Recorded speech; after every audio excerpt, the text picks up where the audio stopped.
આપણે જઈએ છીએ બાબા રામદેવના દર્શન કરવા જૂના રણુજા.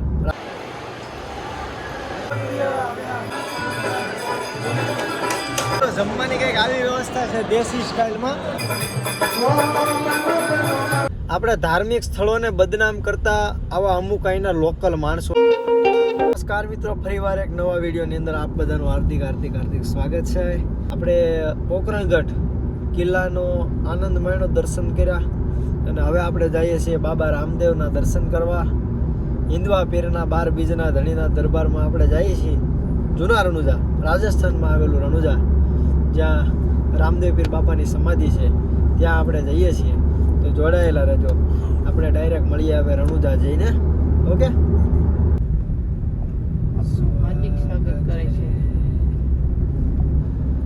ચાલો મિત્રો, આપણે બાપાના ધામમાં બોલી ગયા છીએ. ચાલો હવે તમે દર્શન કરી લો, અમે દર્શન કરી.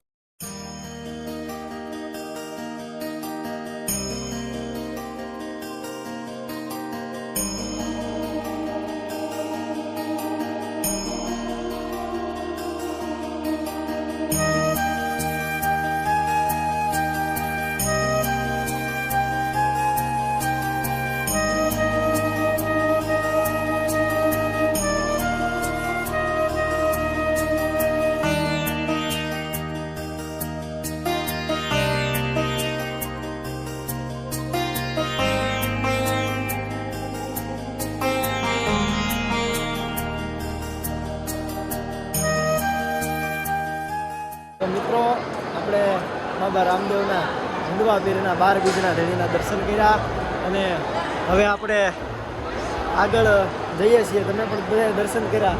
હજુ પણ આપણે આગળ જવાનું છે. રણુજામાં જે કાંઈ છે તમને બતાવવાની કોશિશ કરીશ, તો છેક સુધી જોડાયેલા રહેજો. મંદિરની અંદર દર્શન કરીને તમે બહાર નીકળો, એટલે અહીંથી બહાર નીકળો એટલે તમને અહીંયા તે સામું ભોજન પ્રસાદી મળી જાય, નિઃશુલ્ક ભોજનશાળા. અને અહીંયા આવું કંઈક બહાર તમને તળાવ સરોવર જોવા મળે, સરસ મજાનું છે. તો આવી કંઈક જમવાની વ્યવસ્થા છે અહીંયા. તો મિત્રો, જમવાની કંઈક આવી વ્યવસ્થા છે દેશી સ્ટાઇલમાં. આમ તો રાજસ્થાનની મહેમાનગતિ વખાણાય છે, પણ સરસ છે જમવાની વ્યવસ્થા. જોવા પાટલા ઉપર ડીશ મૂકવાની. જોવા તમે બધા શ્રદ્ધાળુઓ દર્શન કરી અને પછી ભગવાનની પ્રસાદી લેવા આવે છે. હાલો તો આપણે પ્રસાદી લઈ લઈએ, હવે પછી આગળ મળીએ.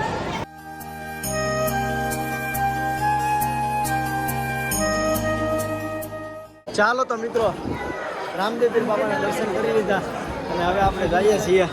અમારા સુનિલભાઈ ઉતાવળા થયા છે એટલે હવે આપણે જઈએ છીએ સીધા. આપણી ગાડી પડી છે ત્યાં. આપણે રણુજાની બજારમાં હતા, આપણે થોડી ઘણી ખરીદી જે કરવાની હતી તમે જુઓ, આપણે ખરીદી કરી લીધી. જો મિત્રો, અહીંના લોકલ માણસોની તાનાશાહી.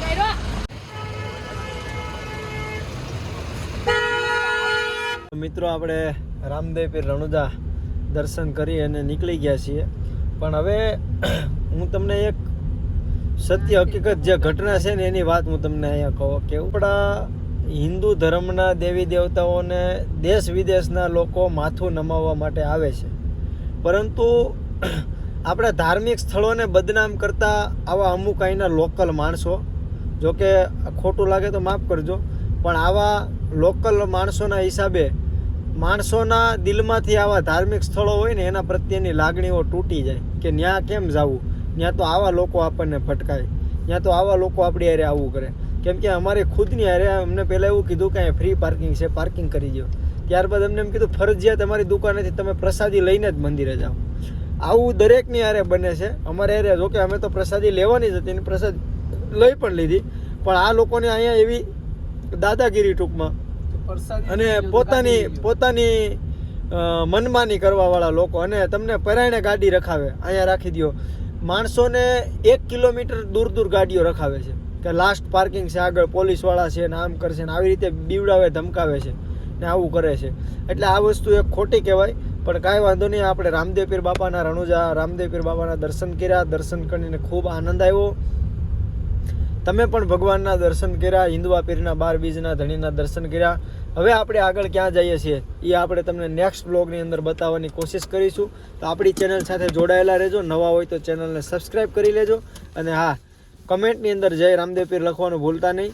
લાઇક શેર કરવાનું ભૂલતા નહીં. ટાટા, જય રામદેવ પીર બાપા.